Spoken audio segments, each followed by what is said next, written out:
Okay, so the YouTube algorithm.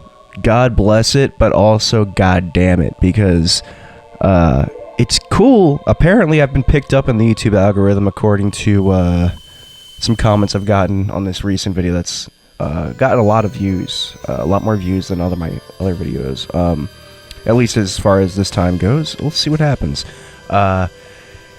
And it's made me realize, like, yeah, I love the YouTube algorithm because it does promote small creators and stuff like that to people who are willing to watch. I like to talk about art and creativity and the process behind all of this, and I'm just kind of documenting my content creation journey, but I'm trying to speak to people as people who want to make content, people who want to make music, and I've said it a million times in my other videos, just go watch those, but that's kind of like my goal here. That's kind of what I talk about. That's what I like to talk about, at least. And it's cool that gets picked up in the algorithm and shown to people that resonate with it. Super cool. It's a great feeling. Whenever I get a comment like that, seeing the views go from nothing to 500 in 3 days was pretty crazy. And I'm really proud of that. I'm really happy. And thank you all for tuning in. And hopefully you continue to tune in. I see my subscriber count grow was crazy too. I mean, I've been stuck at like 620 since 2013. I used to make like brony music. Anyway, I don't want to lose track of this. I don't want to get on a tangent on this one because this is about the YouTube algorithm and how it's good and also bad. I think it's ruining our parents' brains. I think it's ruining old people. It's so fucking ironic that, like, when we were kids, it was always like, parents being worried about your time on the internet. Oh, kids shouldn't spend so much time on the internet. Don't spend so much time on the computer. It's, not for kids. Well, it's weird because we grew up around, I'm born in 97, and so I grew up with the internet. I grew up it was always a thing. And our parents, they got the internet around that age, around the age of 27. Imagine being my age, 25 or 27, whatever the fuck. Like, imagine being like that age, and the internet comes into your life. I think my mom and my dad were probably in the 30s actually when the internet became a big thing. When America Online entered the scene, I think it was 96 or so. But imagine those people didn't realize what was about to happen. I mean, 10 years after America Online even existed, maybe even less, YouTube existed, and 10 years after that was 2015. And that's when YouTube's algorithm really started to become a thing, and most websites started becoming more algorithm-based. They started listening to your microphones and picking up on the things you were interested in to advertise them to you. It's called Web 2.0. Honestly, I would consider it Web 3.0 because Web 1.0 was early internet, GeoCities, eBaum's World, Newgrounds, MySpace maybe could be considered that. I think that was the beginning of Web 2.0, which was the socialized internet where you were no longer an anonymous forum member. You had your full name out on display on Facebook and other things. MySpace, I think maybe. I don't remember. I never used MySpace. It's a little before my time. But I remember the day that YouTube changed to Google Plus and making you use your real name and your real everything, information as... It tried to become a social network, and it basically has. It successfully did it way later than it thought it was going to do it. I think it was 2013 or 2014 when they made that change. I think it was 2012, wasn't it? It was earlier. And it was a big thing that stuck in my head. I was probably 15 at the time, and I remember it sticking in my head this is the end of it all. This is the downfall. This is going to be the downfall of YouTube because... And everyone kind of had that sentiment. Everyone was like, oh, we're all going to move to Vimeo. Now, look at where that got us. But I remember at the time just being okay, so now you're no longer... my old username was my last name, Whitman, with some numbers. It was Whitman X23. Just a fucking shitty username, right? And then the one after that was just they were just gamer tags. The Sixer was a gamer tag. It's my old music alias too, but it was a gamer tag. People used gamer tags essentially online, and suddenly that became your real name. Not the gamer tag itself, but suddenly it was replaced with using your real name and using your real face and using your real identity. So now you were just on the internet. Now you're a person who exists online. Almost everyone exists online in some form. That took something away from the internet that it used to have, which was anonymity, anonymousness. It took that away from us. It became, now you're this person, and whatever you say, whatever you do on the internet is going to stick with you and follow you to your job and to your loved ones and to everyone. And this is not like going to become a cancel culture type of thing. It's not what I'm talking about here. I'm talking about how it's basically become programmed to cater to you. Everything has become programmed to be like, I am Scott Whitman. I'm going to go on the internet, and the internet that I know is going to be catered to Scott Whitman. It's going to be catered to me because everything that I've touched is being tracked. Everything that I know. And this is what leads me to my big point about the YouTube algorithm, is that it's kind of freaky that YouTube is suggesting me videos too of new creators, up and coming creators. Great for those. Great. It's great. I think that's good.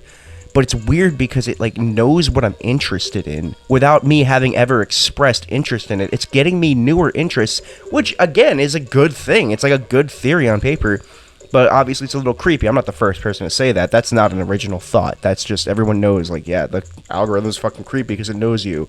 But what it is doing that's really unhealthy is that there are people that are older than us, people in their 50s and 60s, that they're not aware. They're not like self-aware enough to realize how weird that is, and that you should limit your time, and that you should do things to avoid algorithms in the internet. Like, I mean, at least I know, because there's people my age too that are like, I guess most people in general, just normal people, normies, if you want to call them that, you know, they typically don't limit their time on the internet because it's just a part of their life, and they just accepted it. Like, it replaced TV. They would just watch TV before that. Like, my mom would only watch like movies and TV, and then the internet came about, and now it's even weirder because back then, like, you'd have to search through channels to like find a good TV show to watch. Now the internet just gives you whatever you want right there on the front page. And for my mom, it's like propaganda, which, if you don't know what that is, it's propaganda that promotes like cops being fucking angels and typically minorities being looked at as savages and terrible people. It's propaganda. It's in movies, it's all over the internet, especially on Twitter, which has become a complete shithole since Elon Musk bought it. Everyone knows that. That's nothing new. But oh my god, dude, it's kind of crazy. Like, it became the new world star hip hop, but for like specifically for racists. It's so fucking and sexists and homophobes and transphobes. It's like the right wing world star hip hop was fun because you just go on there to look at fights. Twitter is like this person was it's like a black dude or whatever, or a trans person. Sometimes it'll be like, it's like this person's freaking out on this person and trying to call them names because of this like social issue, and then you like look at the actual video, and if you actually get the context to it, it's nothing to do with that. A big thing that keeps happening, and a big thing that actually I've seen before, this used to happen on shit like Live Leak and like 4chan and stuff, where it was this is like before X became, or Twitter became like became X. There were these people that were like, and I've seen this is all over Twitter, dude, all over Twitter. It's like people will just, it'll be like a cartel video of like someone like beating the shit out of someone, or like a gang beating the shit out of someone, or like beheading someone, and the way it'll let you watch it is by saying this person was outed as a pedophile, so they're beating the shit out of them. And it's like, you look up the video and it's like, no, that's a cartel video from like 2006, and it's because of drug gang rivalries. Like, it's nothing to do with pedophilia. There's a culture right now that's emerging on the internet where it's like, if you just accuse someone of being like a predator, you can post videos of them getting the shit kicked out of them. And it's so weird. Like, I'm not against kicking the shit out of predators, pedophiles especially. Yeah, fucking kick the shit out of them. But it's a weird, like, it's human beings wanting to watch violence and having the curiosity of that or at least I had back in like the 4chan, or not the 4chan still exists, but like back when like 2011 to like 2014, when I was 14 to like when I was 17, like, you know, I would watch these videos that would be shock videos of cartel, usually cartel shit. It's usually cartel shit. Sometimes it would be like weird shit in Russia, like the pickaxe video. I don't want to describe any of them because it's just not worth it. I'm so past watching like real violence. I can only watch violence in movies and video games now. I don't like the videos I just don't care anymore. It's gross to me. But when you're a kid, I guess you're curious. I don't know what it was, but I wasn't the only one. A lot of people, there's a big culture around shock videos. Live League existed for a reason. But now people still want that feeling, but Live Leak doesn't exist anymore. 4chan is not really that place anymore. It's like there's places that you just can't see gore videos because they're getting banned because most websites are being bossed around or owned by corporations because of advertising. So of course they're not gonna. It costs a lot of money to own a website, especially you can't. There's just no more. There's never gonna be another Best Gore or Live Leak or whatever.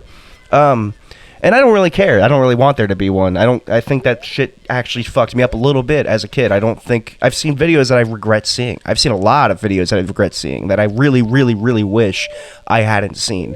And some of it was just curiosity and looking them up because I've heard they're so shocking. You have to watch. No, I'm not talking about Two Girls, One Cup. That's nothing, dude. Two Girls, One Cup is fucking. I could watch two girls eat shit, which is actually just ice cream coming out of a fake asshole. Like that's fucking whatever. I don't care. The vomiting part is real and that is gross, but the shit it didn't look real. It just looked like ice cream. I didn't care. I just didn't care. It wasn't that. I've seen some shit that really fucked me up, like fucking real gore and like shit that I really wish I just hadn't seen that would just pop up on Facebook back in, because basically Twitter has become Facebook. Like mid 2010s Facebook is now what Twitter is. Like and now Facebook is just literally dead internet theory come to life. Twitter's becoming that more and more, and it basically is. But dude, dead internet theory is when is the idea that like there's not gonna be any more people on the internet. It's gonna be all AI generated content and all AI generated posts and people that are just bots. You know, essentially Russian bots. Remember the Russian bot craze from 2016? It's that, but it's real, and it's like happening. It's like real. I mean, it was real back then, but it was not nearly as advanced. They didn't have ChatGPT at that time. Maybe they did, but it wasn't what it is now. It's so scary. But internet algorithms can be so fucking dangerous. Like, I mean, like, I've seen my mom get more scared because of... It's literally like a fucking 24/7 news network, but worse. It's worse because it's targeting your, like, most primal senses of, like, I need to protect my family, I need to protect myself, I need to protect my country. And these people, they get so into it. I have a neighbor, my best friend from childhood, my next door neighbor, her dad... became this like InfoWars crazy lunatic person. Like he was a normal, I mean, yeah, he's probably conservative and redneck and right wing, whatever. That's something I've learned recently too, is that there's two different types of people now, where it becomes like extremism is so much more rampant in both sides. And I'm not a both sideser. I'm a leftist. I'll just say that right now. If you don't like that, whatever, you can fuck off. But you know, I'm a leftist. But I there are extreme leftists, but I think extreme leftists aren't as bad as extreme right wingers, and you can there's so many people that are gonna be pissed off from hearing that. But you know, I've heard all your arguments and all your little cherry picked fucking Google searches. I don't care. That's what I am. You can disagree or agree, whatever. As long as who cares? I don't care. That's the thing, is I'm not extremist anymore. I don't care. I used to be when I was a teenager. I found extremism through like Tumblr and then Twitter, and I used to be super PC, and like if you say the word retard, you're going to jail. Like fuck you. It's like now I'm just like whatever. I don't care. Like I don't care. I like comedy now. I'm into. I like Shane Gillis. I listen to Shane Gillis's podcast, and I tolerate it. I love it. I think it's funny, but I don't agree with a lot of the things they say. Or I mean, not that you know, whatever. I'm not extremist anymore. Extremist is someone who's just really in an echo chamber. Someone who is just fed that internet algorithm that made them extremists. But it's so much more potent on the right, because a lot of right wingers are actually a lot more like segregated from society, or what is it? What's the word I'm looking for? Like demonized, or they're put on the outskirts. I'm looking for they're made into a fringe part of society, and I can't think of the fucking word I'm looking for. D something. Fuck it. I'll put it in if I find it. But you know, they're a lot more like outcasted. That's a word. I don't think that's the word I was looking for, but they're a lot more outcasted, and they end up becoming parts of communities like incels, MGTOW, which is men going their own way. It's like a right-wing, like men's rights thing. people that they think they've been wronged by women when in actuality they're probably just creepy, or, you know, ugly or whatever it is. They don't take care of themselves, but they just blame women and minorities, and they blame Democrats and whatever. They blame everyone for everything except for themselves, and they find a lot of comfort in people like Trump, who are promising these people to make America great again and that you'll someday get justice. And then the weirdos, the really crazy ones, they find comfort in people like Alex Jones, who go beyond supporting like a presidential candidate. They're just like, no, the whole fucking system is lizard people and everyone's an alien, and that everything's a projection of like the fourth dimension, and that you're not even in this dimension, and that you can access the other dimension. But like crazy shit, my neighbor believes all this shit. At least he did back in like 2016, when I would spend a lot of time with my friend, and I'd be at her house a lot, and he would be there watching InfoWars before it got shut down, like when it was still on YouTube, like watching it on his phone and just being fed this fucking sludge, this pig slop of conservative propaganda, and leftists do it too. I mean, I used to be a victim of it back when Tumblr was a thing. It was just like constant, like an echo chamber. Like I said, you don't ever meet people until you start working jobs and meeting people at bars and like talking to people for real, and you realize, okay, maybe not all right wingers are fucking racist, raging homophobes and whatever. Maybe they actually are just, you know, in it for the economy, or, you know, they just are misinformed or whatever. You don't think all leftists are PC loving fucking Biden dick sucking, Kamala cunt licking people. They're just regular. A lot of them are just fucking, you know, whatever. I'm pro trans, like I'm really super pro trans. You know, that's me. That's what I am. I'm very pro minority. Like that's why I identify as, I can't identify as right wing, because I fucking hate right wingers ideology. Like I hate the fact that they're labeled too. That's a big thing too, is that the both things, this is a different topic for a different video, but right and left doesn't exist in my mind. I'm pro people that have a shitty hand dealt to them in life, and I'm anti people who have a good hand dealt to them and are assholes. And I feel like everyone is that, but they just don't know what that truly means. They don't have the same perception, you know, whatever. Anyway, you can argue with me. I don't care, man. Go and subscribe. Who cares? But fucking, you know. Anyway, my point was that the algorithm is turning people into extremists. Obviously, I'm not the first person to say that, but I just saw it firsthand with these two people. My mom. I saw it with my uncle too. He actually watches these videos. So if you see this, I'm not gonna mention your name, but I noticed that you joined MGTOW as like a thing, and it's just, you know, it's something that, again, is just like a cult that's for men who are disenfranchised. I think that was the word I was looking for earlier. Disenfranchised.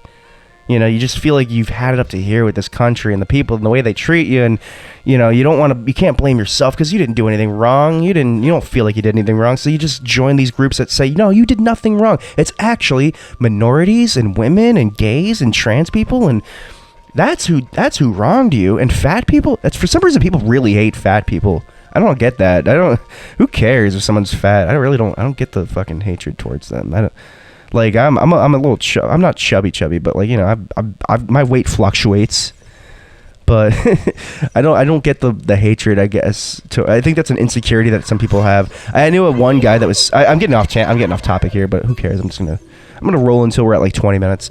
I knew a guy that I worked with that was like so he fucking hated fat people. He hated Lizzo. Always it comes back to, well, I just care about health, and it's like, no, it's because your mom is fat and you are super insecure about that. That's what it came down to overall.